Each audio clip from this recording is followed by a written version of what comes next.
Olá, seja muito bem-vindo, bem-vinda a mais uma transmissão da Segunda Igreja Presbiteriana de Jundiaí. Hoje é quarta-feira, dia 26 de agosto, e na programação da nossa comunidade, na programação da igreja, quarta-feira à noite é momento de estudo bíblico, é ocasião para estudar a palavra de Deus. Nós vamos iniciar hoje uma nova série, por ocasião dessas conversas, às quartas-feiras, denominada Questões do Coração. Semanalmente vamos investigar um determinado assunto, a fim de encontrarmos respostas bíblicas para as muitas questões que envolvem o coração humano. Hoje quero falar com você a respeito do sofrimento. Que experiência mais democrática, que experiência mais plural é essa do sofrimento, não é mesmo? Nós sofremos, os seres humanos sofrem e nós fazemos outros sofrerem. A vida humana implica, sim, infelizmente, em tristeza, decepção, mágoa. Os exemplos de coisas ruins que acontecem e que nos trazem sofrimento são muitos. Relacionamentos quebrados, doenças terminais, a perspectiva da própria morte, enfermidades graves, depressão, injustiças, o medo que eventualmente nos paralisa, quando a gente perde alguém muito querido, enfim, muitos outros problemas dolorosos não poupam a vida de ninguém, todos sofremos. A verdade é que seria impossível minimizar a amplitude e a profundidade do sofrimento na experiência das pessoas. Diante da inevitabilidade do sofrimento, alguns exaltam a dor enquanto outros a ignoram. A atitude conveniente e adequada não se encontra em nenhum desses dois extremos. O cristão não pode exaltar a dor, se concentrar na dor o tempo todo. Tampouco o cristão também não é chamado para ignorar a dor. Nós precisamos atravessar pelo momento da dificuldade. Precisamos sobreviver e resistir à dor e sairmos mais fortalecidos. De onde vem a dor? Você já se fez essa pergunta? De onde vem a dor? Eu quero oferecer algumas respostas. Em primeiro lugar, a dor pode vir de outras pessoas. Um marido que abandona a esposa para ficar com a amiga de trabalho. Uma esposa pode machucar seu marido o agredindo verbalmente. Uma criança pode ser morta no trânsito por conta da ação irregular e irresponsável de uma pessoa que bebeu e resolveu dirigir. Uma mulher pode ser abusada por alguém em quem ela confiava. Pessoas pecam contra nós e isso dói profundamente. Todo pecado desonra a Deus e prejudica o próprio pecador e as pessoas que estão em volta dele. Muitos pecadores se levantam contra Deus ou contra si mesmos e ignoram o óbvio. E o óbvio nesse caso é que às vezes o sofrimento que a gente sente acontece por causa do delito de uma outra pessoa. Essa resposta também pode encorajar porque aponta para o ponto central do amor, que é o perdão dos pecados. Como cristão, você e eu não podemos ficar imobilizados ou paralisados diante de alguém que peca contra nós. Como cristãos, temos a opção, na verdade não é opção, é obrigação. Nós temos o dever de perdoar, ainda que o perdão seja algo extremamente, exageradamente difícil. Porém, ele é possível quando o Espírito Santo do Senhor nos capacita a fazê-lo. Em segundo lugar, nós sofremos por conta da nossa própria condição espiritual. A verdade bíblica é que nós participamos do pecado de Adão. Quando a Bíblia quer tratar sobre a realidade espiritual do homem, a Bíblia retrocede ao pecado de um homem só. Adão foi o representante dos homens e ele escolheu voluntariamente ouvir outras vozes, ouvir a voz do tentador em detrimento da voz do Criador. Como resultado do seu pecado e daquilo que os teólogos chamam de queda, a humanidade encontra-se numa esteira de injustiça e de dificuldades. Em terceiro lugar, o sofrimento vem de nós mesmos, dos nossos próprios pecados, das nossas próprias más escolhas. Uma mulher pode engravidar fora do casamento porque saiu debaixo da segurança dos mandamentos de Deus. Meus filhos me deixaram porque eu constantemente provoquei eles a ira. Estou fisicamente doente por causa da inveja que me corroeu durante tantos anos. Meu noivo, minha noiva, rompeu o relacionamento devido aos muitos excessos de ira. Perdi meu emprego porque fui surpreendido roubando o meu empregador ou porque fui descoberto como um grande preguiçoso. O sofrimento também vem de Satanás. O Novo Testamento afirma, em 1 Pedro 5,8, que Satanás é como um leão que ruge procurando alguém para devorar. O propósito de Satanás é devorar uma vida, é destruir, destroçar essa pessoa, seus relacionamentos, seus sonhos. Satanás deleita-se com o sofrimento do povo de Deus, usa mentiras, acusações, tenta promover divisão no corpo de Cristo. Satanás quer levar o cristão ao desânimo e Satanás quer que o cristão questione a bondade de Deus. Satanás quer que o cristão duvide da bondade de Deus. De onde vem o sofrimento? Em último lugar, o sofrimento vem do próprio Deus. Deus permite as coisas que acontecem na nossa vida. Deus permite. Nada foge do seu controle e do seu desígnio.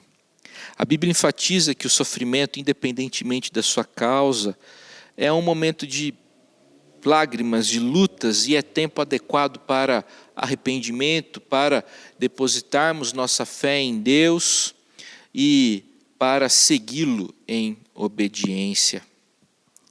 Como que a gente pode superar o sofrimento? Como os sofredores podem ser ajudados? Olha, a estratégia bíblica é contrabalancear o sofrimento. A estratégia bíblica é contrabalancear o sofrimento. A princípio, todo o peso parece estar do lado do sofrimento.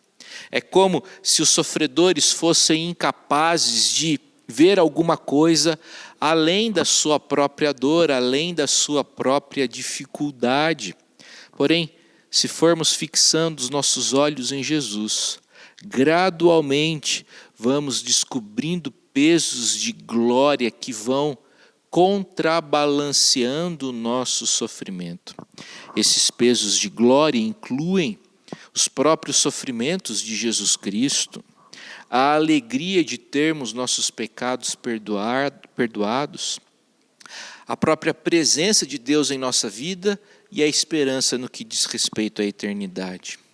Considere, por exemplo, o grande personagem do Antigo Testamento e dos livros poéticos, o patriarca Jó. Depois da ruína que se apoderou da sua vida, depois da tragédia que se instalou na sua vida e na sua família, a primeira resposta de Jó foi aquela registrada no verso 21 do capítulo 1. O Senhor o deu e o Senhor o tomou, bendito seja o nome do Senhor. Após terríveis perdas, após grandes crises, Aliás, após o início de grandes crises, visto que essas crises perduraram durante muito tempo, a primeira resposta de Jó é aquela que encontramos em Jó 1:21. Bendito seja o nome do Senhor. O peso da glória de Deus foi maior que o peso do seu sofrimento, pelo menos naquele momento inicial. Eu quero dividir com você algumas considerações adicionais sobre o sofrimento. Em primeiro lugar, no meio do sofrimento, expresse o seu sentimento em palavras. É muito importante que a gente traduza o nosso sofrimento em palavras. Uma surpresa inicial para muitas pessoas e também um peso de glória é descobrir que Deus encoraja, Deus estimula os sofredores a expressarem seu sofrimento por meio da oração. Não podemos ignorar a dor. Precisamos sobreviver à dor. Precisamos orar. Chama sua atenção para algumas passagens do Antigo Testamento, especialmente no livro dos Salmos. Salmo 6, versos 2 e 3. Você pode abrir a sua Bíblia e acompanhar a leitura comigo.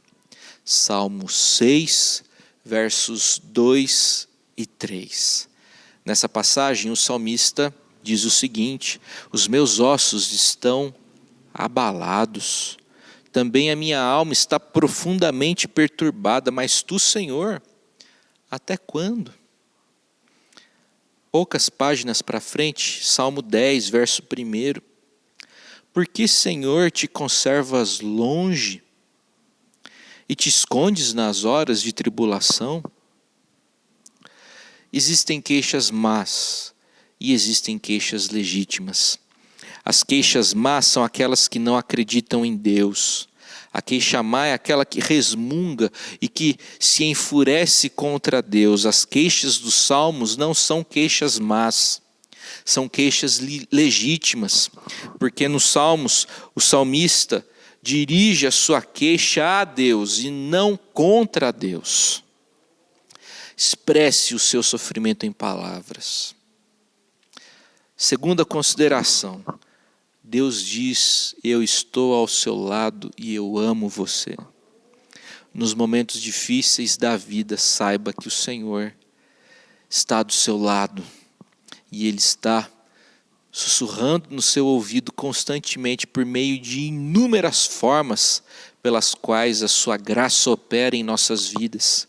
Ele está sussurrando: eu amo você. Nunca deixe de acreditar nessa verdade da palavra de Deus. Deus te ama. No meio do nosso sofrimento, precisamos ser apresentados ou relembrados do sofrimento de Jesus. Todo o nosso sofrimento, embora grave, é menos monstruoso do que aquele sofrimento que atingiu Jesus.